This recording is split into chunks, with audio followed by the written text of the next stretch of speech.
नमस्कार. निवडणूक म्हणजे काय? केवळ आकडे किंवा हार-जीत नाही. तो असतो मतदार आणि नेते यांच्यातला एक थेट संवाद. आज आपण तुळजापूर मतदारसंघातील हाच संवाद उलगडून पाहणार आहोत.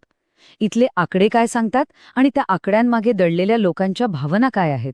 चला तर मग समजून घेऊया. या विश्लेषणात आपण 4 महत्वाच्या टप्प्यांतून जाणार आहोत. सगळ्यात आधी आपण तुळजापूरचं जमिनीवरचं वास्तव काय आहे ते पाहू. मग 2024च्या निकालाचा नेमका अर्थ काय ते समजून घेऊ. त्यानंतर इतिहासात डोकावून या बदलाची मुळं शोधू आणि शेवटी इथून पुढची वाटचाल काय असू शकते याचा एक आराखडा पाहू. तुळजापूरचं नाव घेतलं की डोळ्यासमोर येते आई तुळजाभवानी, एक मोठं शक्तिपीठ. पण या श्रद्धेच्या जमिनीखाली एक दुसरं तितकंच खरं वास्तव आहे. ते म्हणजे मराठवाड्याच्या दुष्काळी पट्ट्यातला रोजचा संघर्ष. ही भूमी एकाच वेळी श्रद्धा आणि संघर्ष ह्या दोन्ही गोष्टी जगत आली आहे आणि याच 2 धाग्यांनी इथलं राजकारण विणलं गेलंय. मतांचा कौल समजून घ्यायचा असेल तर आधी तिथली माती आणि माणसं समजून घ्यावी लागतात. महाराष्ट्राच्या नकाशावर दिसणारा हा भाग केवळ एक मतदारसंघ नाहीये, तर इथल्या लाखो लोकांच्या आशा आकांक्षांचं प्रतिबिंब आहे. कोणत्याही राजकारणाचं गणित समजून घ्यायचं असेल तर आधी तिथल्या समाजाचं गणित समजून घ्यावं लागतं. तुळजापूर हा प्रामुख्याने शेतीवर अवलंबून असलेला मतदारसंघ आहे, जिथे मराठा आणि कुणबी समाजाचं प्राबल्य आहे. पण त्याचवेळी इतर मागासवर्गीय, अनुसूचित जाती आणि मुस्लिम समाज यांची संख्याही इतकी आहे की ते निकालावर थेट प्रभाव टाकू शकतात. त्यामुळे इथं जिंकण्यासाठी सगळ्यांना सोबत घेऊन चालण्याशिवाय पर्यायच नाही.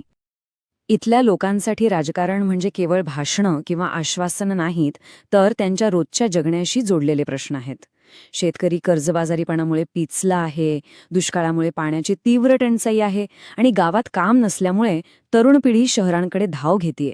हे मुद्दे लोकांच्या मनात एक मोठा असंतोष निर्माण करतात आणि हाच असंतोष मतपेटीतून व्यक्त होतो. प्रत्येकाला सन्मानाने जगण्याचा हक्क आहे आणि माहितीपूर्ण संवाद हाच त्या दिशेने टाकलेलं पहिलं पाऊल आहे. तर मग या सगळ्या प्रश्नांच्या पार्श्वभूमीवर ह्या सगळ्या परिस्थितीत 2024च्या निवडणुकीत लोकांनी काय निर्णय दिला? हा निकाल फक्त आकडेवारी नाही, तर मतदारांनी दिलेला एक अतिशय स्पष्ट संदेश आहे. आकडे बघितले की चित्र एकदम स्पष्ट होतं. भारतीय जनता पक्षाला मिळाल्यात 50.82% मतं, तर महाविकास आघाडीचे उमेदवार 36.60% थांबलेत.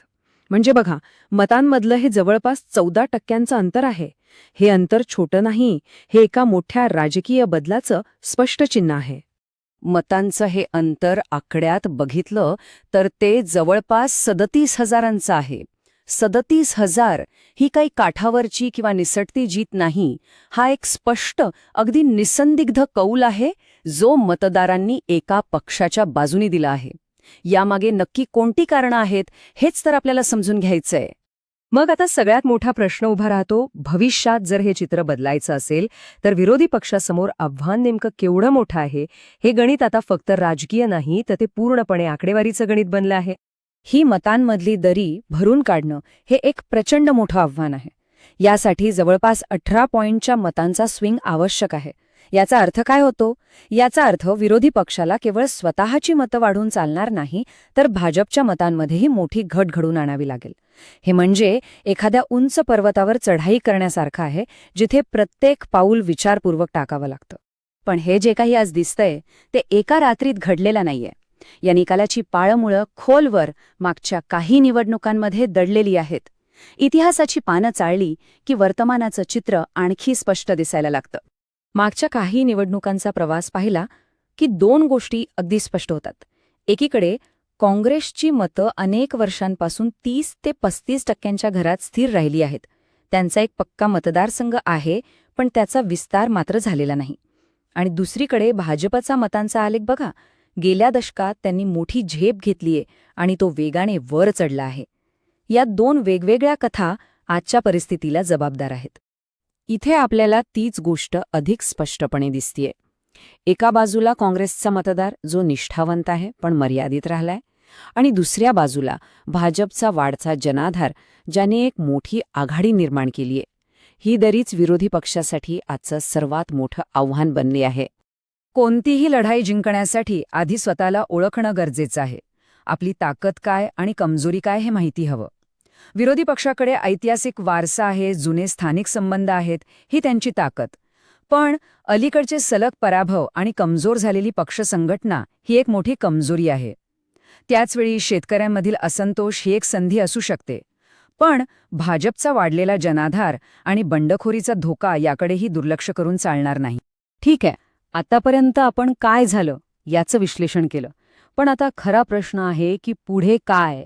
फक्त समस्या सांगून उपयोग नाही, त्यावर उपाय काय? तुळजापूरच्या मतदारांचा विश्वास परत मिळवण्यासाठी एक ठोस आणि व्यावहारिक आराखडा कसा असू शकतो? या मोठ्या आव्हानाला सामोरं जाण्यासाठी एक ठोस आराखडा गरजेचा आहे. आपण त्याला चौरंगी रणनीती म्हणू शकतो. म्हणजे 4 तोंडांची, 4 बाजूंनी विचार करणारी रणनीती. हा केवळ निवडणूक जिंकण्याचा प्लॅन नाही, तर जमिनीवर एक नवी राजकीय चळवळ उभी करण्याचा मार्ग आहे. कोणत्याही राजकीय प्रक्रियेत लोकांचा डेटा वापरताना त्यांच्या गोपनीयतेचा आणि संमतीचा आदर करणं हे भारताच्या कायद्यानुसार अनिवार्य आहे. या रणनीतीचा पहिला चेहरा आहे लोकांना थेट भिडणारे मुद्दे: पाणी, रोजगार आणि शेती. दुसरा चेहरा आहे एक मजबूत संघटना, जी प्रत्येक गावात, प्रत्येक बूथवर काम करेल. तिसरा चेहरा आहे लोकांच्या मनाला भिडणारा संवाद, जो विश्वास निर्माण करेल.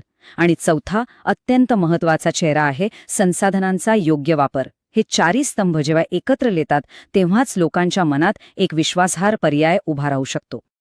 आणि शेवटी या सगळ्या विश्लेषणाचा सार एकाच वाक्यात सांगायचा तर, राजकारण हे आकड्यांच्या पलीकडे जाऊन लोकांच्या भावना आणि त्यांच्या गरजा समजून घेण्याबद्दल आहे. जो हे करेल तोच लोकांच्या मनावर आणि मतांवर राज्य करेल. पण जाता जाता एक मोठा प्रश्न उरतोच. आजकाल जिथे सगळीकडे राष्ट्रीय मुद्द्यांची एवढी चर्चा आहे, त्या गदारोळात तुळजापूरसारख्या मतदारसंघातील स्थानिक प्रश्न आणि जमिनीवरचं संघटनात्मक काम खरंच राजकारणाची दिशा बदलू शकतं का? आणि या प्रश्नाचं उत्तर केवळ तुळजापूरपुरतं मर्यादित नाही, तर ते आपल्या संपूर्ण लोकशाहीसाठी एक दिशादर्शक ठरू शकतं. If you want to become a people-centric leader and uplift your constituency, get in touch with blueprintstrategies.ai at mgr@blueprintstrategies.ai or call 08042041602. Purpose beyond politics.